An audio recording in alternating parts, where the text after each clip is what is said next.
자, 그 다음에 이제 소스 코드 리뷰가 있는데, 이 부분도 이제 교육 막바지에 전체적으로 소스를 리뷰하는 걸로 그렇게 하겠습니다. 자, 그 다음에 이제 아이디하고 안드로이드 스튜디오를 연동하는 방식인데요.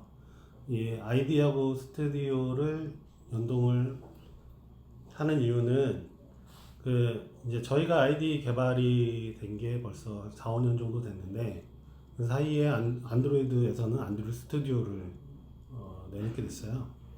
그러면서 이제 안드로이드 스튜디오가 그레이들 빌드 환경을 지원을 하게 됐고, 거기에 맞춰서 이제 저희가 아이디 쪽에서 그레이들을 이용해서 빌드를 하게끔 빌드 시스템들을 좀 교체를 했는데, 이게 이제 기존에 사용하던 도입되었던 사이트 같은 경우에는 지금도 안드로이드 기존에 이제 오래된 ADT 방식의 빌드를 사용하는 케이스들이 있어서 그 버전들을 다 호환을 해야 되기 때문에 아이디하고 안드로이드 스튜디오를 같이 사용할 수 있는 형태를 이제 고민을 했고, 거기에 대한 이제 설명드립니다. 그래서 자세한 설명들은 여기 링크에 보시면 저희 독스 페이지 링크인데요. 그 독스 페이지 링크에 안드로이드 아이디하고 안드로이드 스튜디오를 같이 연동해서 사용하는 방법들이 나와 있고요.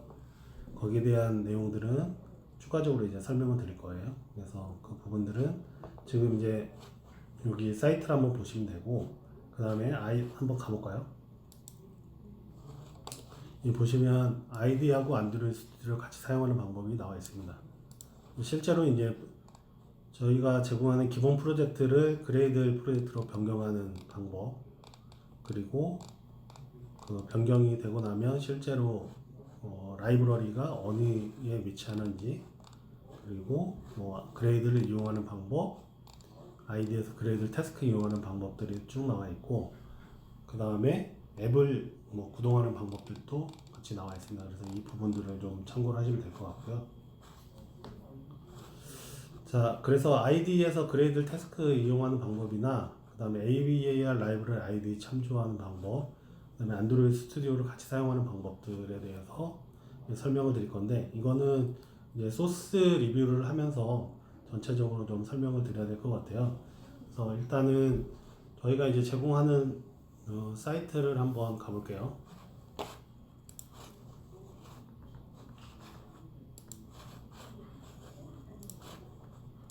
자, mopius.kr이라는 개발자 사이트에 가시면 여기 에듀케이션이라는 항목이 있습니다. 여기를 클릭을 하시면 레퍼런스에 밑에서 세 번째 안드로이드 네이티브 확장 개발 자료가 있습니다.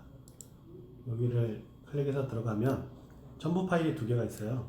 이렇게 지금 아까 계속해서 강의했던 그 강의 자료는 여기 모피어스 네이티브 교육이라는 여기 이 파일을 다운로드 받으시면은 될 거고요.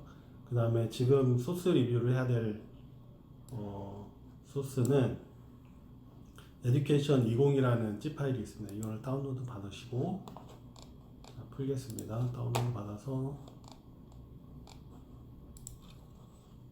프로젝트에 새로운 폴더를 하나 만들고 education이라고 하나 만들죠. 그리고 저장을 하겠습니다. 자, 저장은 됐고, 실제로 이제 자, 모피어스를 구동을 해 보겠습니다.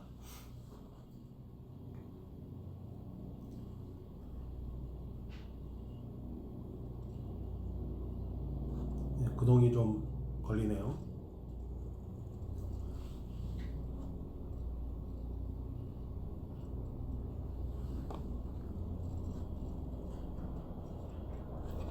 자, 구동이 되고 나면 저는 이제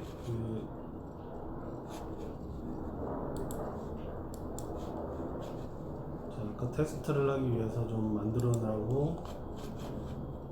만들어져 있는데, 자, 이걸 지우고 다시 임포트부터 한번 해볼게요.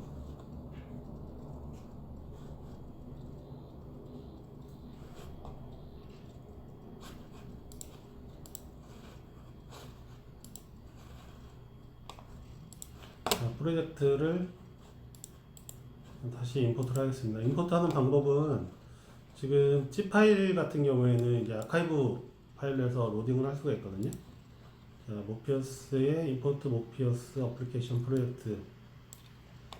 그 다음에 압축을 푸셨으면은 이 브라우저 통해서 압축 폴더를 찾으시면 되고요.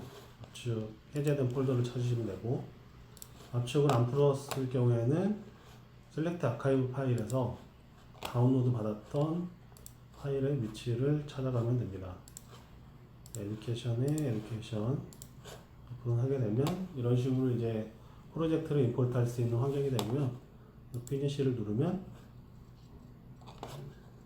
자, 모피어스 기본 프로젝트가 로딩이 됩니다. 자, 기본 프로젝트는 여기는 이제 그레이들 버전이 적용이 안 된 버전이고, 이 그레이들 버전이 적용이 안 된 상태에서 기존에 이제 ADT 방식으로 해서 빌드가 됩니다. 여기 보시면 런에즈라고 해서 안드로이드 어플리케이션 빌드할 수 있는 환경들이 구성이 되어 있는데, 이 상태에서 이제 구성을 하셔도 되고, 아니면 모피어스 어플리케이션 포 안드로이드를 통해서 빌드를 하셔도 됩니다. 그런데 이제 만약에 나중에 이제 그레이드 변경이 필요한 경우에는 어플리케이션에 더블 클릭하시면 이렇게 연동이라는 메뉴들이 보여요. 이 연동 메뉴에서 이제 동작을 하게 됩니다. 자, 다시 한번 지금 설명드려야 될 부분이, 자, IDE에서 그레이드 태스크를 이용하는 방법, 그 다음에 AAR 라이브러리를 참조를 할 수 있게 준비하는 방법, 그 다음에 IDE와 안드로이드 스튜디오를 같이 사용하는 방법, 이렇게 세 가지가 있네요. 자, 여기를 차근차근 한번 해볼게요.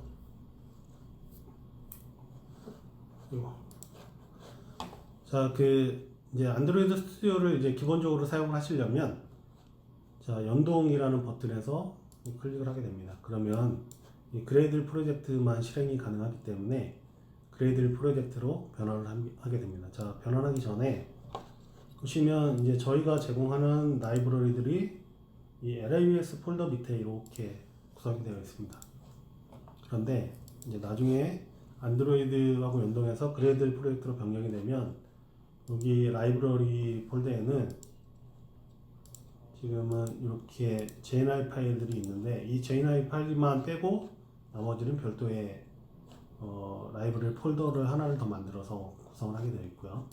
그 다음에 또 하나 주의하실 점은, 지금 JNI 파일을 보시면 ARM 아키텍처에 관련된 JNI 파일들만 구성이 되어 있는데, 저희 제품을 가지고 만약에 에뮬레이터를 이용을 해서 실제로 이제 PC에서 동작하는 형태를 에뮬레이터로 보겠다 하는 경우에는 이 라이센스 적용 부분에 편집에 누르시면 X86을 지원하는 JNI 파일들이 있어요. 이 파일들을 반영을 하셔야지 실제적으로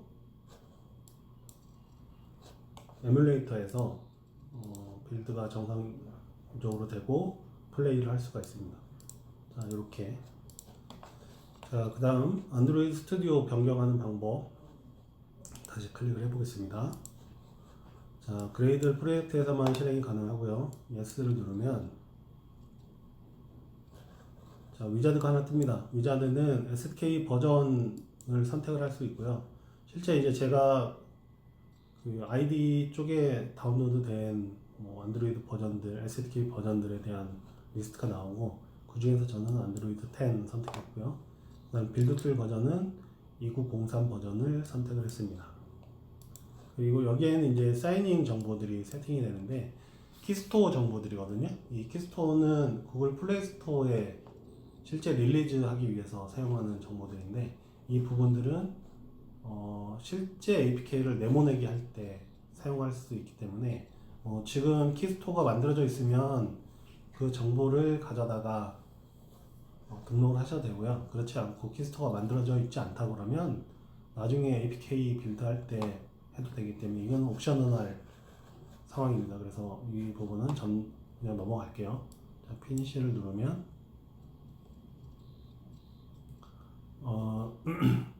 PC가 좀 느려서 그러는데 이렇게 이제 안드로이드 스튜디오를 호출하는 형태로 해서 전환이 됩니다. 지금 여기 밑에 보시면 오픈 프로젝트 위드 안드로이드 스튜디오라고 준비할 동작을 하는데, 이게 지금 제가 사용하는 게 맥 PC인데 맥북 같은 경우는 OS에 따라서 이렇게 안드로이드 스튜디오로 전환하는 외부 앱을 호출할 때 좀 시간이 많이 소요되는 케이스들이 있어요. 그거는 이제 저희가 IDE 쪽에서 컨트롤 해보려고 했는데 안 되더라고요. 그래서 이 부분은 일단은 좀 참고 계시면은 안드로이드 스튜디오가 정상적으로 열리고 변환된 프로젝트가 변환이 되면 안드로이드 스튜디오가 정상적으로 열리니까 조금만 더 참고 기다려 보시면 됩니다. 그 동작하는 동안에 잠깐 설명을 드리면, 그레이들 같은 경우는 그레이들 빌드 시스템들이 다 인터넷을 통해서 다운로드가 되게 되어 있어요. 그래서 실제로 인터넷이 정상적이지 않으면, 원활하지 않으면 그 그레이들 빌드를 정상적으로 할 수가 없습니다. 그래서 필요하신 실제로 그 그레이드 빌드로 변환이 되면 인터넷 환경은 항상 원활해야 되고요. 만약에 뭐 은행 사이트라든가 보안이 강화돼서 인터넷이 불가한 사이트인 경우에는 실제로 이제 변환하시고 프로젝트를 싱크를 맞춰서 실제 외부에서 인터넷이 원활한 상태에서 프로젝트들을 빌드를 해서 전체적으로 리소스나 뭐 필요한 라이브러리들이 다 다운로드 받은 상태에서 그 PC를 그대로 들고 가서 내부에서 개발하는 형태로 개발을 해야지 실제 원활하게 개발을 하실 수가 있습니다. 내부에 이제 인터넷망이 차단된 상태에서 그레이드 빌드를 원활하게 지원할 수는 없습니다. 그 부분은 좀 특성이니까 한 번 더 체크를 해주셔야 될 것 같고요. 자, 그 그레이드를 여기서 이제 화면 전환이 끝나고 나면 이런 형태로 해서 SDK 매니저에 안드로이드 SDK를 어떤 걸 쓸 건지에 대한 팝업이 뜨거든요. 요거는 이제 보시면 제가 여기 ID 통해서 쓸 때는 안드로이드 SDK가 여기 이제 별도의 IDE용 SDK를 다운로드 받아 썼었는데, 안드로이드 스튜디오용 SDK가 또 별도로 하나가 더 구성이 되어 있어요. 그래서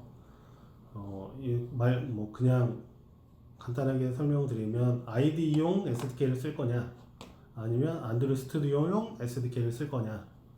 네, 이제 안드로이드 스튜디오로 변환을 하기 때문에 그레이드 시스템에서 동일하게 사용을 권장하거든요. 그래서 안드로이드 스튜디오용 SDK를 쓰도록 이렇게 선택을 하시면 됩니다. 선택이 끝나고 나면 실제로는 이렇게 구성이 되고요. 자, 여기 변환된 프로세스에 지금 뭔가 뭐 배치성으로 업데이트가 되고 있고, 그 다음에 뭐 싱크 동작을 하고 있습니다. 이 동작들은 저 같은 경우는 지금 그레이드 환경이 정상적으로 좀 구축이 되어 있기 때문에 빨리 동작을 하는 거고요. 여러분들이 만약에 그레이드 환경이 구축이 안 돼 있다 그러면 한참 걸릴 거예요. 인터넷 통해서 뭐 그레이드 라이브러리 다운로드 받고, 그 다음에 그레이드 쪽에 세팅된 값들이 있다 그러면 거기에 대한 정보들을 다 다운로드 받고 해서 해야 되기 때문에 좀 많이 걸릴 거고, 그렇지 않은 경우에는 이렇게 좀 빨리 끝납니다. 그리고 나서 자, 이게 끝나고 나면 이제 실제적으로 이제 그레이드에 대한 세팅 값들을 이렇게 보실 수 있고요. 다음 자, 소스들도 이렇게 보실 수 있습니다. 자, 아까 제가 라이브러리 쪽 설명을 드렸었는데요. 자, 여기서 이제 왼쪽에 메뉴에 보시면 프로젝트로 볼 수도 있고 안드로이드로 볼 수 있는데, 프로젝트로 변환해서 보시면 자, 라이브러리 쪽에 그 JNR 파일들은 이렇게 구성이 되어 있고요. 그 다음에 mcore libs라는 폴더가 별도로 하나 생겼습니다. 그리고 안드로이드 라이브러리 자르 파일들이 이렇게 쭉 구성이 되어 있는 거를 한번 보실 수 있고요. 자, 이 상태이고, 이게 지금 위치를 한번 잠깐 볼까요? 자, 위치를 보시면 자, HDD01에 뭐 맥OS에 워크스페이스에 에듀케이션 20으로 이렇게 구성이 되어 있잖아요. 요거랑 그 다음에 여기에 있는 위치를 한번 볼까요? 여기 위치도 HDD01에 맥OS에 워크스페이스에 에듀케이션 20 이렇게 동일합니다. 이 얘기는 무슨 얘기냐면 실제로 이 프로젝트가 프로젝트 위치는 동일하고요. 그 ID에서 얘를 바라보고 있고 동일한 위치에 안드로이드 스튜디오에서도 동일한 위치의 프로젝트를 바라보고 있습니다. 그래서 만약에 ID에서 내가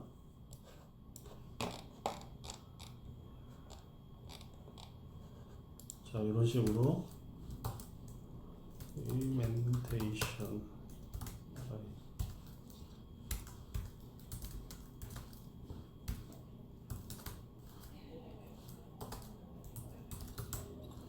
include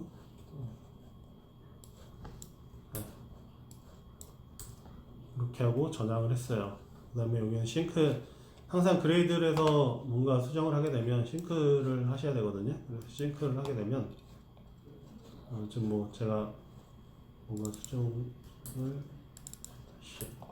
싱크를 다시 합니다. 뭔가 오류가 있나 보네요. 자, 아무튼 이런 식으로 이제 수정을 했어요. 그러면 ID는 어떻게 됐을까요? ID도 한번 볼까요? ID에 가보면 자 이렇게 수정이 되어 있습니다. 왜냐하면 동일한 폴더를 동일한 폴더에 동일한 파일을 수정을 했기 때문에 이게 가능한 겁니다. 자, 이런 형태로 이제 동작을 한다고 이해를 하시면 될 것 같고요. 자, 이렇게 된 상태에서 다시 ID로 가면 여기에 이제 제가 그레이드 에듀케이션 2.0을 빌드해서 그레이드 환경을 구성을 했잖아요. 그러면 안드로이드 스튜디오에 보시면 그레이드이라는 태스크 항목들을 쭉 볼 수가 있어요. 이게 실제로 여기에 있는 뭐 빌드 환경이나 이런 것들을 다 관장을 하는데 이런 형태로 구성이 되어 있고 이런 형태를 동일하게 ID에서 사용을 하시려면 실제로는 이제 기본 처음 세팅하실 때는 그레이드 환경이 이렇게 구성이 안 되어 있으실 텐데요. 자, 그레이드 환경을 보시려면 윈도우 CO 뷰에 other 그 다음에 그레이드를 보시면 그레이드 익스큐션이랑 그레이드 태스크가 있습니다. 요것들을 클릭해서 오픈을 시키시면 됩니다. 오픈. 자, 그렇게 되면 이렇게 두 개의 그레이드 익스큐션스 관련한 메뉴랑 창이랑 그 다음에 그레이드 태스크 관련한 창이 이렇게 두 개가 생성이 됩니다. 뭐 위치는 여러분들이 편하신 데다 갖다 놓으시면 되고요. 자, 이렇게 되면 자, 여기서 에듀케이션 20을 빌드를 했잖아요. 근데 여기 잘 보시면 이 코끼리 모양으로 해서 세 개가 구성이 되어 있어요. 근데 여기는 지금 두 개만 나와 있죠. 이 두 개가 나와 있는 이유는 아직 싱크가 안 돼서 그렇거든요. 자, 싱크하는 방법은 여기 이 메뉴를 싱크 메뉴를 누르시면 됩니다. 그러면 자, 싱크를 해볼게요. 자, 싱크가 끝나고 나면 자, 이런 식으로 해서 추가적으로 하나가 등록이 됐죠. 자, 등록이 됐고 이런 형태로 해서 이제 태스크 메뉴들을 보실 수가 있습니다. 자, 그리고 지금 이제 태스크 메뉴를 여러분들 태스크 메뉴랑 제 태스크 메뉴랑 좀 다를 건데 이렇게 다른 이유는 여기 보시면 기본적인 태스크는 이렇게 돼 있을 거예요. 여기가 show all tasks라는 게 빠져 있거든요. 그러면 여기 other 쪽 폴더가 하나가 안 보이게 되는데 이거를 이제 보실 수 있게 하려면 여기 뷰 메뉴에서 show all task라는 거를 선택을 하시면 됩니다. 그러면 other라는 메뉴가 생기고 여기에 이제 필요한 태스크들이 보이는데, 여기 앱런 디버그 요 태스크가 실은 빌드 그레이드에 있는 앱런 디버그에 대한 태스크입니다. 요 태스크는 뭐랑 연결이 되어 있냐면 어플리케이션의 실행 안드로이드 디바이스나 에뮬레이터에서 애플리케이션 실행하기 여기랑 연관이 돼 있어요. 그래서 앱런 디버그를 하게 되면은 빌드가 끝나면 디바이스로 앱이 실행되게끔 처리하는 그런 구조로 되어 있습니다. 자, 그렇고요. 자, 그리고 지금 보시면 자, 아이디에서 그레이드 태스크 이용 방법, 그 다음에 아이디하고 안드로이드 같이 사용하기, 이 부분은 설명을 드렸고요. 그 다음에 이제 저희가 아이디를 이용하다 보니까 실제로 안드로이드가 요새 이제 라이브러리 배포를 AAR 파일로 배포를 하게 돼요. 그래서 지금 보시면 자 이제 샘플을 위해서 좀 만들어 놨는데, 안드로이드 서포트 멀티덱스라는 라이브러리를 제가 이제 가져올 건데, 임플리멘테이션에서 가져오게 되면 실제로 한번 싱크를 해볼까요? 싱크를 해보게 되면, 자, 싱크를 했을 때 여기 익스터널 쪽에 라이브러리 보시면 이런 형태로 해서 이제 라이브러리를 쭉 가져온 걸 볼 수가 있거든요. 여기에 멀티덱스가 있나요? 다시 한번 싱크를 해볼게요. 멀티덱스가 여기 있네요. 멀티덱스.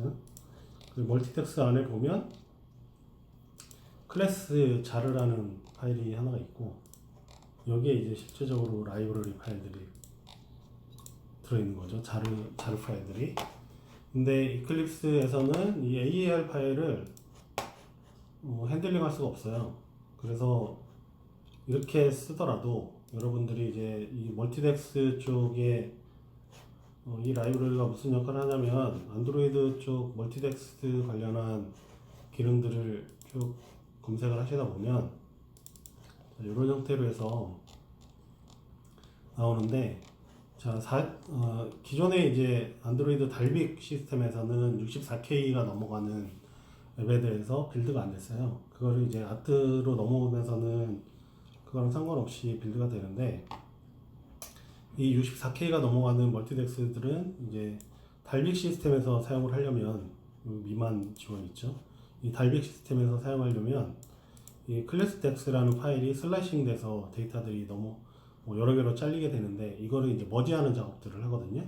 그때 이제 멀티덱스 라이브러리가 그 기능들을 지원을 해요. 그래서 멀티덱스를 이제 사용하기 위해서 이렇게 임플리멘테이션 처리를 하고, 그 다음에 애플리케이션 클래스에 별도로 이제 정의를 하거든요. 정의를 하는데, 정의하는 방식이 보시면 안드로이드 매니페스트 쪽에 애플리케이션 태그에다가 정의하는 방법이 있고요. 또는 이제 멀티덱스 애플리케이션을 상속받아서 정의하는 방법이 있어요. 그런데 이제 저희가 지금 제공하는 방식은, 익스텐즈 W 인터페이스를 한번 볼까요? 익스텐즈 어플리케이션이네요. 익스텐즈 어플리케이션을 보면 이런 식으로 구성이 되어 있거든요. 모피어스 어플리케이션을 상속을 받았고, 모피어스 어플리케이션은 다시 올라가 보면 어플리케이션을 상속받아서 이렇게 구성이 되어 있어요. 그러다 보니까 여기서 제공하는 요 멀티덱스 어플리케이션 기능도 사용을 하면 안 되고, 어플리케이션을 재정의해서 사용하는 법도 실은 이렇게 상속을 받았을 경우에는 불가능합니다. 근데 그거를 재정의하지 않고 이렇게 어태치 베이스 컨텍스트에 멀티덱스 인스톨 처리하는 방법이 있거든요. 이 방법을 이제 써야 되는 거예요. 그래서 이렇게 해서 얘를 카피하다가, 여기에 익스텐즈 어플리케이션 쪽에 한번 수정을 해볼게요. 익스텐즈 어플리케이션에 수정을 합니다. 아이고, 다시 카피를 하고,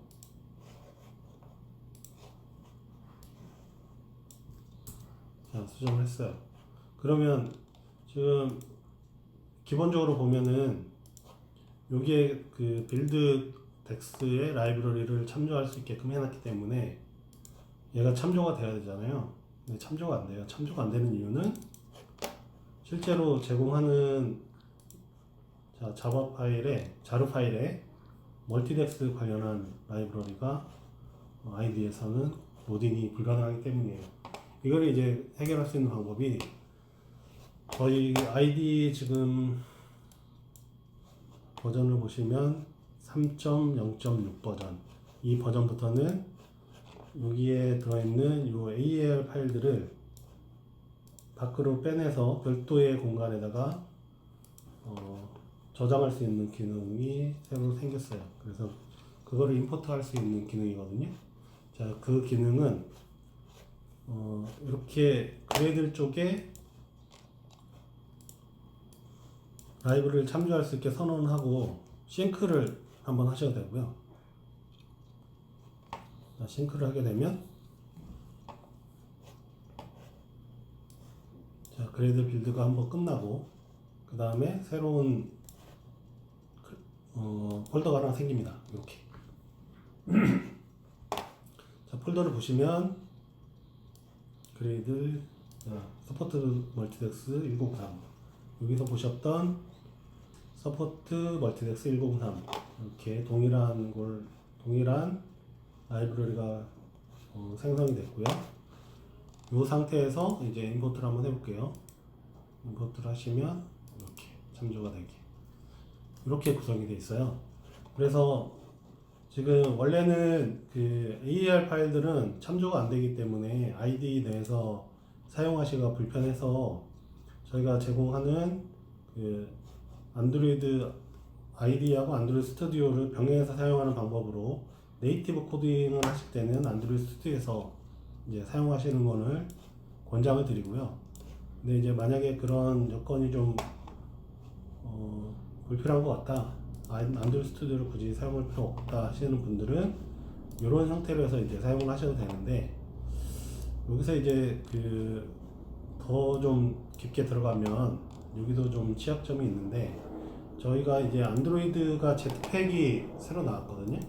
그래서 이 제트팩 관련한 라이브러리들이 같이 포함이 되어 있는데, 이 제트팩 라이브러리를 쓰실 때 좀 이슈가 생길 수 있어요. 그래서 일단은 네이티브 코드를 수정하실 때는 뭐 이런 방식으로 해서 접근을 하셔서 수정을 하셔도 되고, 가급적이면 안드로이드 스튜디오를 이용하시는 게 가장 편하게 동작하실 수 있는 방법이니까 안드로이드 스튜디오 쓰시는 거를 권장을 드릴게요. 그리고 이게 이제 이렇게 해서 빌드로 수정하시는 방법이 있고, 그 다음에 빌드 그레이드를 보시면 마우스 오른쪽 키 눌러서 AER 파일 싱크라는 메뉴를 통해서 이렇게 싱크를 하셔도 됩니다. 그리고 또 한 가지 방법은 애플리케이션에 가면 여기 AER 파일 싱크라는 메뉴가 있는데, 이거를 클릭을 해도 동일한 동작을 하게 되어 있습니다. 그래서 혹시나 향후에 이런 부분들로 해서 만약에 싱크를 맞추셔야 한다고 하면 이런 형태로 하시면 되고요.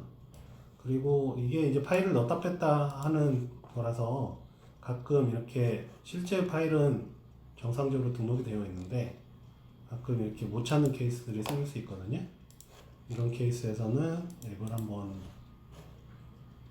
닫았다가, 프로젝트를 한번 닫았다가 다시 한번 로딩 하거나 아니면 클리어를 해주시거나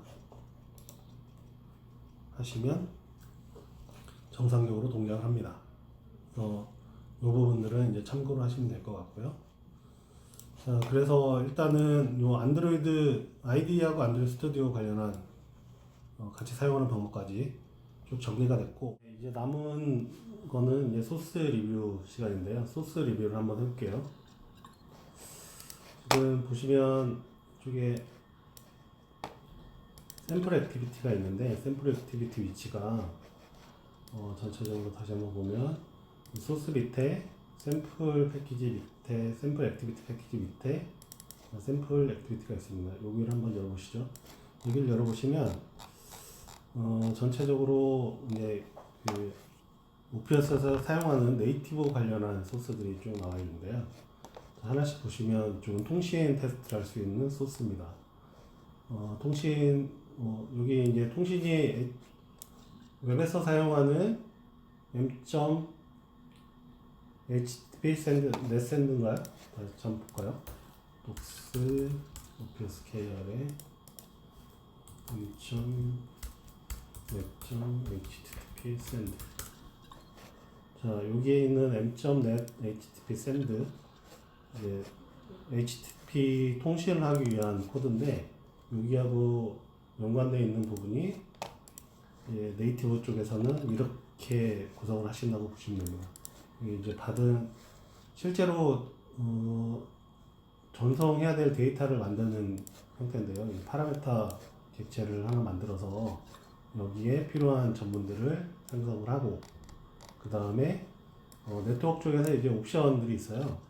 뭐 인크립션을 한다거나 인디케이터를 이용해서 인디케이터에 대한 사용 여부, 그 다음에 인디케이터한 메시지 여부, 메시지를 넣는다거나 이런 부분들에 대한 옵션 처리를 하신 부분이 있는데, 이 옵션들을 이제 예제로 이렇게 정의를 하시고, 그 다음에 리퀘스트 데이터에 실제로 전달해야 될 서버 정보, 그 다음에 데이터, 그 다음에 네트워크에서 필요한 옵션 정보들을 세팅을 해서 전달하시면 됩니다. 실제 코드를 보시면 리퀘스트 데이터 쪽에 이렇게 오버라이드해서 처리를 할 수 있게 되어 있고요.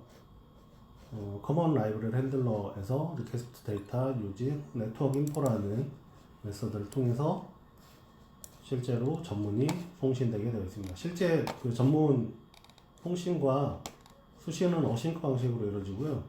송신은 이렇게 처리가 되고, 그 송신한 다음에 결과값을 받는 부분은 리스폰스 데이터라는 메서드를 통해서 데이터를 수신을 할 수가 있습니다.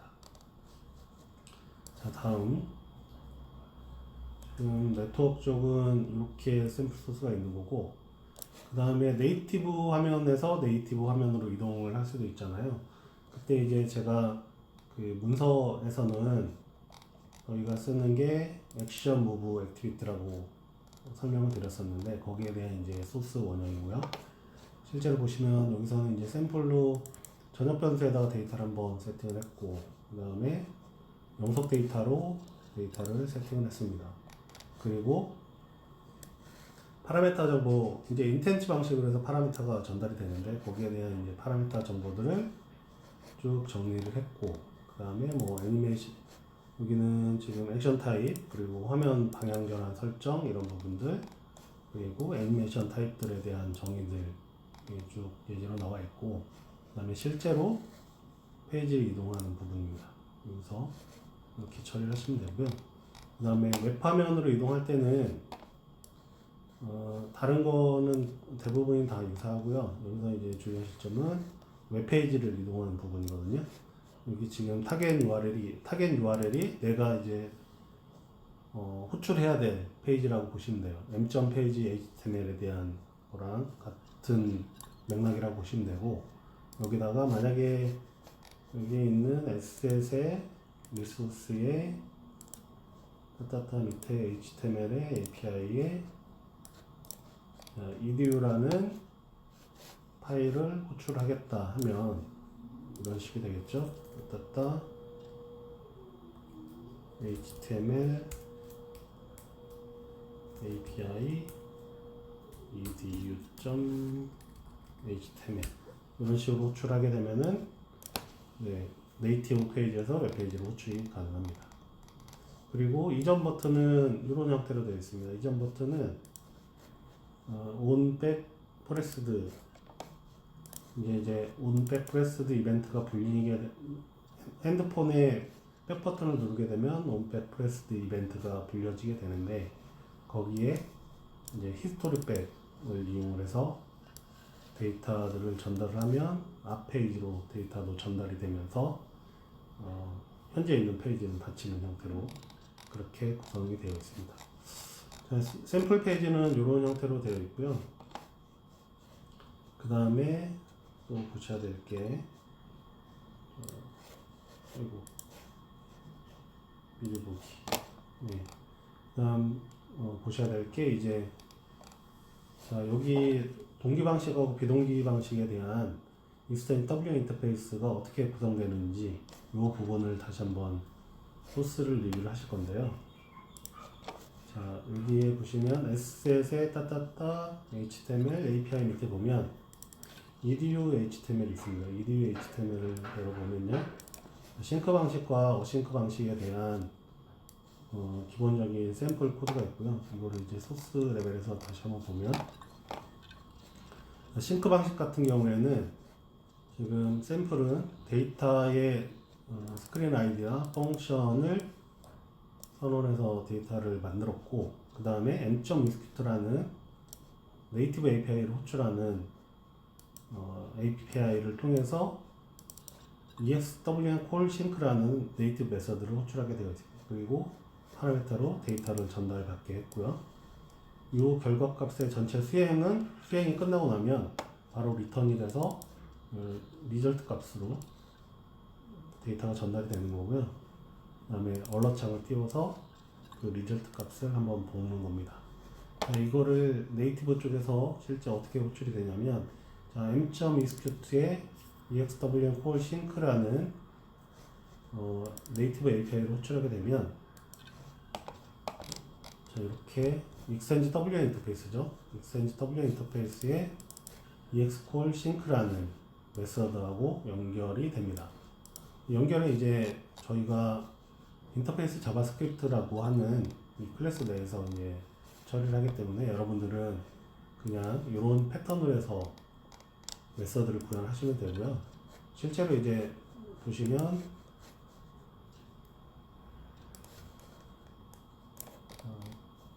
여기 exwn call sync 이 부분이 이렇게 매핑이 되는 겁니다.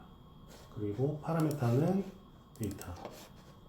데이터도 이렇게 매핑이 됩니다. 그래서 UI에서 이렇게 호출하게 되면 네이티브 쪽에서 exwn call sync를 호출받아서 얘가 호출이 되는 거고, 실제 내부 코드를 보면은 일단 로그를 한번 찍었고, 그 다음에 JSON 오브젝트 객체를 만들었습니다. 위에서 이제 웹화면에서 전달받은 데이터를 가지고 JSON 객체를 하나 만들었고, 거기다가 얘가 이제 메서드가 exwn call sync라는 메서드를 쓰고 있다는 거를 추가적으로 데이터를 한번 더 넣어봤어요. 그 다음에 바로 리턴을 합니다. 자, 리턴을 하게 되면 UI에서 이 리절트 값으로 데이터가 전달이 되는 거죠.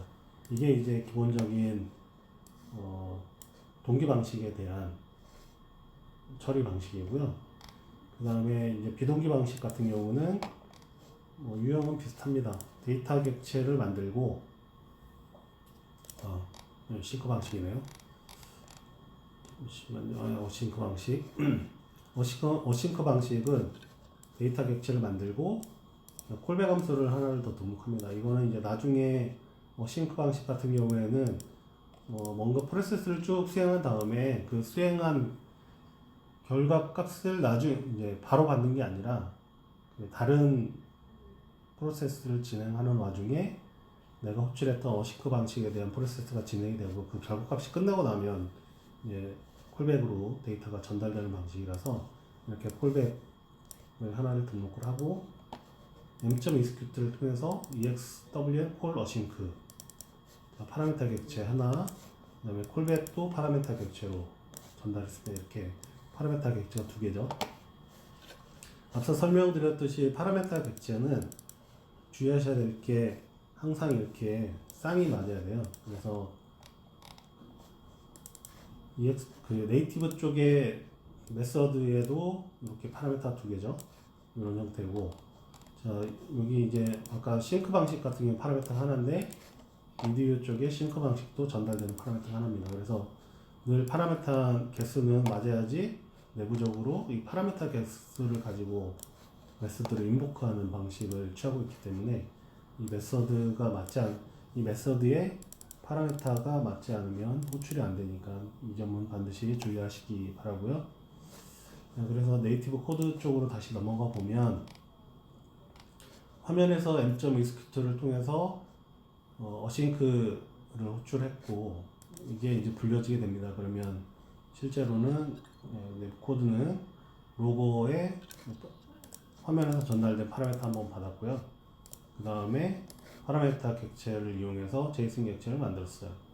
제이슨 객체를 만든 다음에 메서드는 exw call async라고 하나 또 데이터를 넣고, 그 다음에 이거는 이제 코드를 리뷰하시다 보면 이 콜백 함수를 왜 여기다 집어넣는지 이해를 하실 건데, 실제로 이제 액티비티 쪽으로 데이터가 넘어갔다 오는 과정을 한번 거치거든요.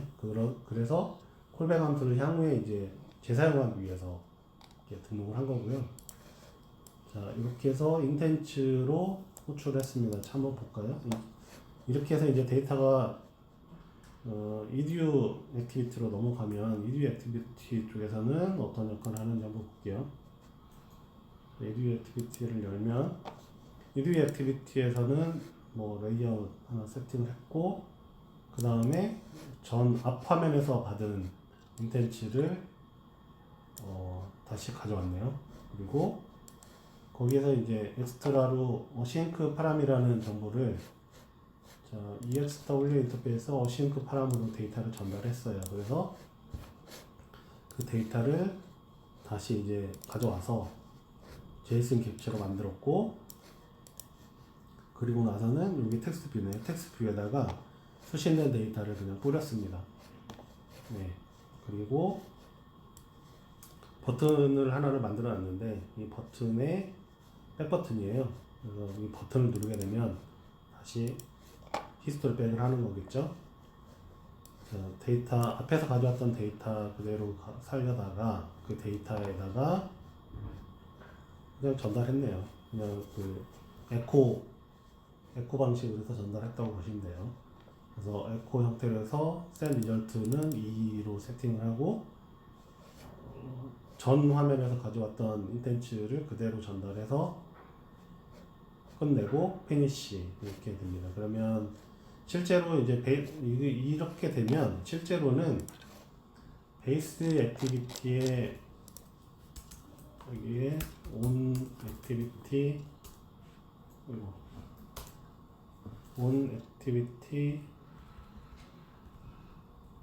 result, 네, 여기서 이렇게 처리를 하게 되어 있거든요. 근데 이제 이렇게 처리하다 보시면 여러분들이 호출은 여기서 했는데 받는 거는 베이스 액티비티에서 받아야 되니까 좀 불편한 점이 있어서, 이게 그냥 그 on activity result를 메서드로 오버라이드 할 수 있게끔 처리를 했습니다. 그래서 여기서 이제 바라보시면 되고요. 자, 여기 보시면 리퀘스트 코드 그래서 1111, 제가 실제 호출할 때 excall async 메서드에서 스타트 액티비티 포 리절트를 할 때 리퀘스트 코드를 111을 호출했고, 거기에 대한 이제 리퀘스트 코드의 결합값으로 받은 겁니다. 그러니까 edu 액티비티에서 다시 이제 백해서 데이터를 전달받은 값을 다시 이제 뭐 처리를 하는 그 과정인데요. 여기 보시면 지금 그 파라미터 객체를 그대로 파라미터에 대한 데이터를 그대로 받았죠. 자, 그리고 여기 보시면 콜 오브젝트에 대한 게 있는데, 자, 콜 오브젝트는 저희가 처음에 설명을 드릴 때 여기 보시면 자, 그 화면 스택 관리를 할 때 베이스 액티비티에 대해서 화면 스택 관리를 했어요. 그 베이스 액티비티에 기본이 되는, 그러니까 페이지 하나하나에 기본이 되는 액티비티가 베이스 액티비티였고, 그 베이스 액티비티가 실제로는 전달되는 방식을 보면 실제 코드상에서는 이 콜로 오브젝트로 연동이 되는 겁니다. 그래서 extend 인터페이스 쪽에 생성자 쪽에 보시면 두 개의 이제 파라미터를 갖게 되는데, 하나는 그 화면에서 사용하고 있는 네이티브의 액티비티 하나, 그리고 그 웹뷰가 하나 올라온다고 말씀드렸는데요. 이렇게 이 웹뷰가 올라갔을 때 그 웹뷰 객체, 그래서 이 두 개를 가지고 이제 모든 것을 핸들링 할 수 있게 되어 있습니다. 그래서 자, 여기 접근하는 이제 이 페이지는 베이스 액티비티 페이지라고 보시면 되고, 그 베이스 액티비티의 객체가 콜러 오브젝트라고 보시면 됩니다. 그래서 콜러 오브젝트에 런온 UI 스레드 한 다음에 지금 이제 어싱크 방식으로 호출한 거기 때문에 콜백 함수를 다시 자바스크립트 형태로 해서 웹에 호출을 해줘야 되거든요. 그래서 그 콜백 함수를 등록을 하고 처리를 하는 패턴입니다. 그 스트링 버프 하나 만드시고 자바스크립트 코드 넣고 콜백 펑션 넣고 밸류값 넣고, 그리고 키캣 버전 이상에서는 이벨리에이트 자바스크립트 쓰시고, 키캣 미만에서는 노드 URL 쓰시고, 이렇게 쓰시면 화면에 EDU에 여기 콜백까지 전달이 되는 겁니다. 그래서 언로창에 결과값을 받으면 실제로 이 프로세스가 정리가 되는 겁니다. 기본적으로 그 전체적인 소스 코드는 여기서 이제 기본적인 소스 리뷰는 다 마쳤고요. 여기서 이제 추가적으로 몇 가지 좀 가이드를 드릴 게, 저희가 이제 푸시를 사용하다 보면 푸시 노티피케이션 영역에다가 데이터를 올려놓고 그 노티피케이션을 클릭을 하면 뭐 기본적으로는 앱을 실행하는 케이스가 될 텐데, 그거 외에 그 다른 뭐 특정 페이지로 이동을 하겠다 이런 케이스들이 생길 수 있거든요. 그런 케이스들이 생기는데, 실제로 이제 저희 기본 구성을 보면 아까 매니페스트 XML 쪽이죠. 애플리케이션을 열어보면 매니페스트 쪽에 앱이 최초로 시작되는 페이지는 인트로 페이지입니다. 그렇죠? 그런데 인트로 페이지가 아니고, 내가 만약에 여기 EDU 페이지 얘를 호출해야겠다. 그러면 어떡할까요? 푸시가 왔는데 인트로가 아니라 EDU 페이지를 호출해야겠다. 좀 난감한 상황이 발생을 하는데, 이럴 때는 지금 여기서 이제 저희가 그 매니페스트 정보들을 쭉 세팅하는 게 애프로세스 앱 이닛이라고 했는데, 이 애프로세스 앱 이닛에 커먼 라이브러리 핸들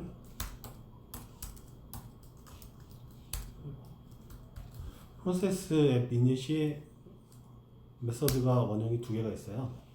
하나는 이제 그 객체 액티비티 객체를 바로 전달하는 거고, 또 하나는 액티비티 객체에다가 볼륨 값을 하나를 전달하는 건데, 이게 스타트 페이지로 이동할 거냐 말 거냐에 대한 볼륨 값이거든요. 그래서 나는 스타트 페이지로 이동을 안 하겠다, 그리고 다른 페이지로 이동하겠다 하실 때는 펄스 이렇게 해주시는 거죠. 이렇게 쓰시면 여기까지 해서 그 라이브러리 기본적인 세팅들을 쭉 하고 정리를 하고 스타트 페이지로 이동하는 게 아니라 이 상태에서 멈춰 있습니다. 그러면 이 상태에서 내가 EDU 페이지를 이동하겠다. 그러면 아까 샘플에 보시면 에듀케이션의 샘플, 네이티브 화면 이동이 있고 웹 화면 이동, UI 화면 이동이 있겠죠? 자, UI 화면 이동, 이거를 그대로 긁어다가 한번, 여기는 필요 없고 여기서부터 이제 긁어다가 한번 볼까요? 이런 식으로 카피 스타트 페이지, 여기에 디스 얘는 액티비티인가요?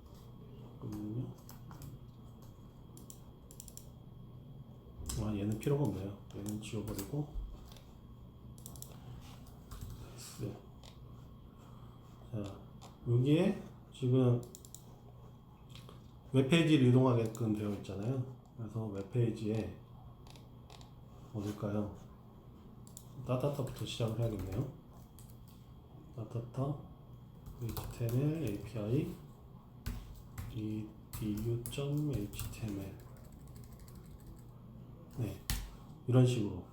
그러면 내가 이제 여기서 뭐 기본적으로 판단하실 게 if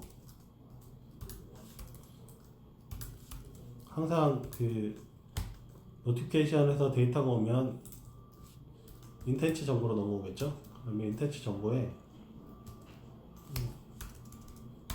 get 인텐치에 엑스트라에 뭐 뭔가의 데이터가 있는지 없는지 판단을 하시고, 그래서 이게 데이터가 있고 여기에 데이터가 푸시다.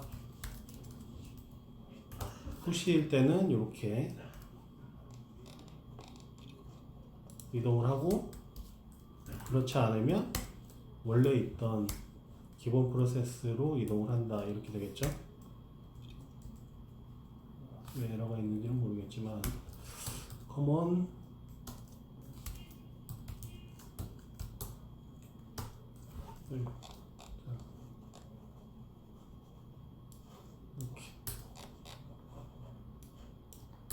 이렇게 뭐 이런 식이 되겠죠. 그래서 뭐 판단하고 푸시가 있으면 푸시는 앱 프로세스의 미닛에 펄스를 해서 스타트 페이지로 이동 안 하게 해주고, 그 다음에 페이지 이동하기 위한 정보들 쭉 세팅한 다음에 실제 푸시가 받아서 처리해야 될 페이지로 이동, 나머지는 그냥 일반적인 프로세스 이동, 이런 식으로 이렇게 하시면 될 것 같아요. 뭐 이런 형태로 해서 구성을 하시는데, 여기 프로세스의 미닛에 파라미터가 문자값이 두 개인 게 있고 하나인 게 있다는 거를 이해를 하셔서 정리를 하시면 될 것 같아요. 그래서 이런 부분들을 좀 참고를 하시면 될 것 같고, 저희가 이제 독스 페이지는 이런 형태로 이제 구성을 하고 있는데, 아까 설명드렸던 m.execute는 뭐 이런 식으로 검색을 하셔서 실제 페이지를 가서 어떤 형태로 서비스가 되고 있는지 보시면 될 것 같고요.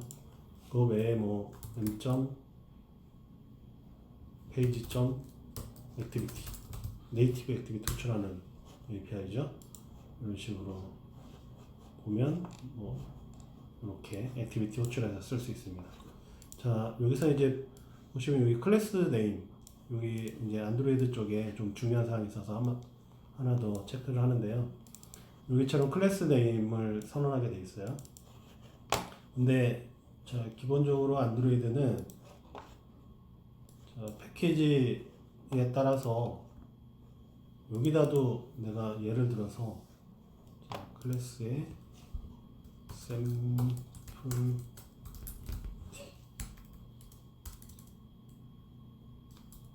샘플 액티비티를 하나를 만들었어요.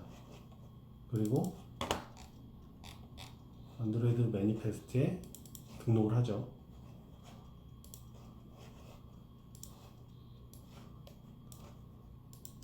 카피하고, 등록을 해서 코 리뷰 에듀케이션에 임플리멘테이션에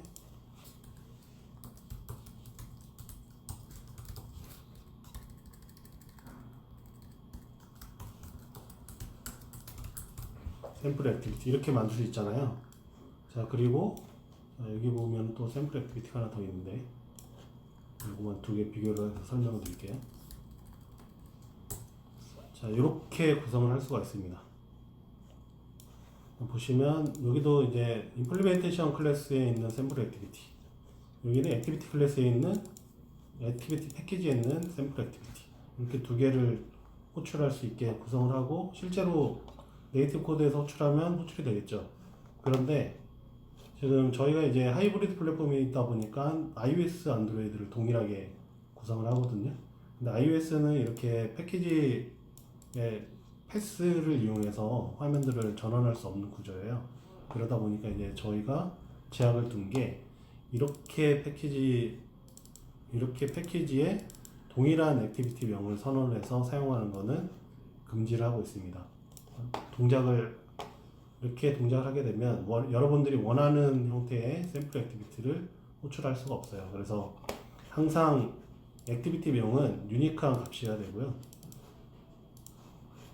그 유니크한 값을 하나만 호출할 수 있게끔 처리를 하셔야 되는 게 가장 중요합니다. 그래서 지금 보시면, 자, 다시요. 여기 보시면 클래스 명이라고 선언되어 있는데, 이 샘플 액티비티든 아니면 별도로 선언한 액티비티든 간에 이 액티비티는 안드로이드건 iOS건 항상 유니크한 값으로 하나만 선택해서 쓸 수 있게끔 그렇게 처리하셔야 됩니다. 요거를 항상 주의하시면 크게 뭐 동작하는 데는 문제가 없을 것 같고요.